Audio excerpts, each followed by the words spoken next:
नमस्कार. कवी प्रवीज show YouTube चॅनलवर आपण सर्वांचं हार्दिक स्वागत.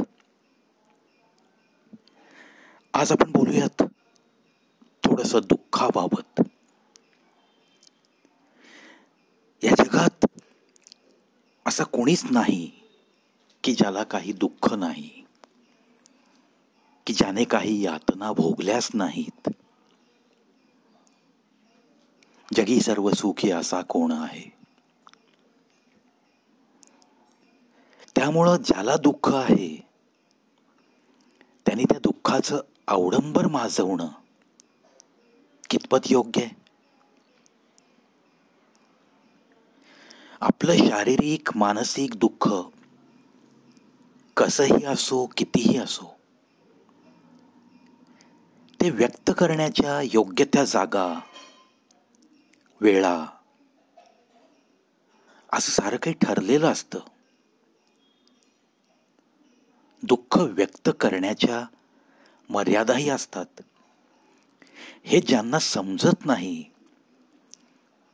तेच लोक दुःखाची मात्रा पुन्हा पुन्हा वळसे देत उगाळत राहतात. आणि नकळत मग होतं काय की त्यांचा स्वतःचाच ताण वाढत राहतो. कारण दुःख व्यक्त करताना स्वाभाविक आहेत काही गोष्टी. तुमच्या मनाचा प्रवास अशाच ताणतणावाच्या मनोवस्थेतून होतो. आणि मग मनावरती जर ताण असेल तर त्याला शरीर पण प्रतिसाद देणारच.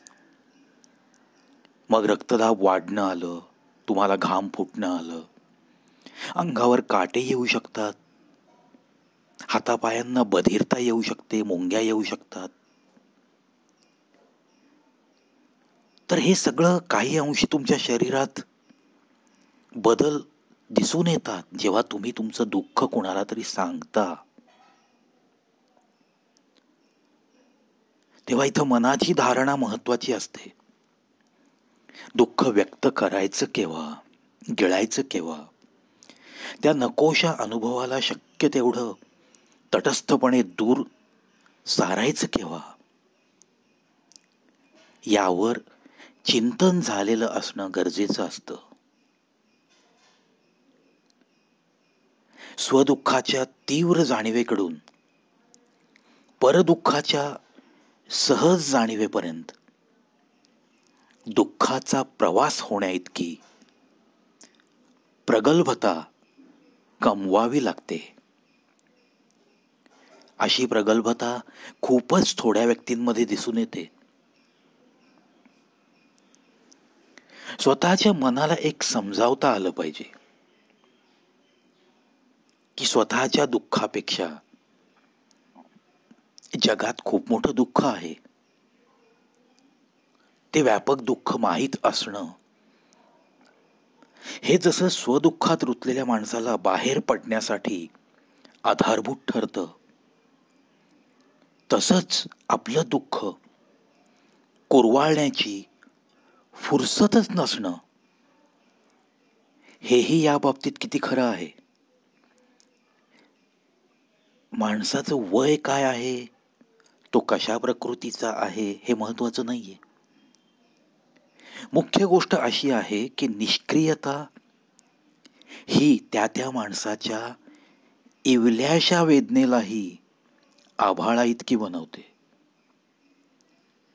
आणि कृतिमग्नता कितीही मोठी दुःख सहज विसरण्याचं तुम्हाला सामर्थ्य देऊ शकते, एक वेगळं बळ देऊ शकते.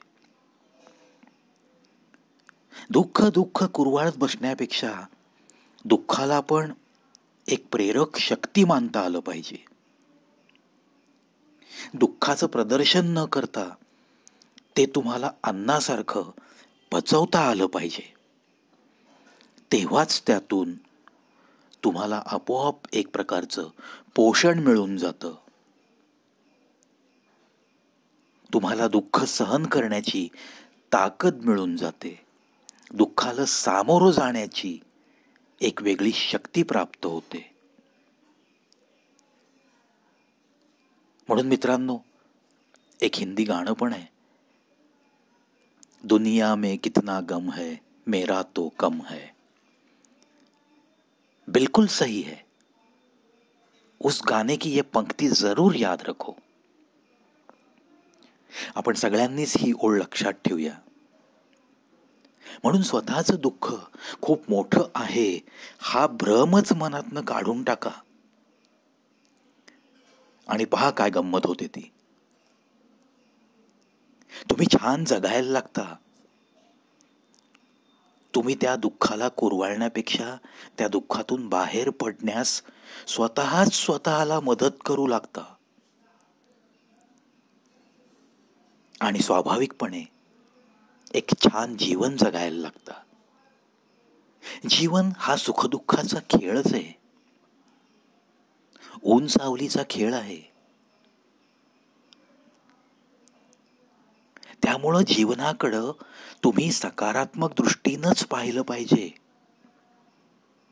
फार मोठं सुख मिळालं तर हुरळून नका जाऊ आणि दुःख झालं तर मी दुःखाच्या सागरात डुबलो, बुडालो, मी संपलो असंही मानून घेऊ नका.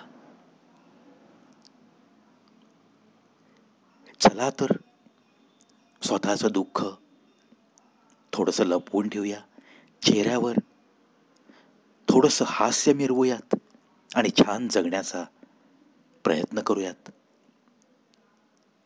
आजच्यासाठी मित्रांनो मी इथंच थांबतो. पुन्हा पुढच्या व्हिडिओत असंच काहीसं छानसं घेऊन तुम्हाला देण्यासाठी नक्की येईन. तोपर्यंत रजा घेतो.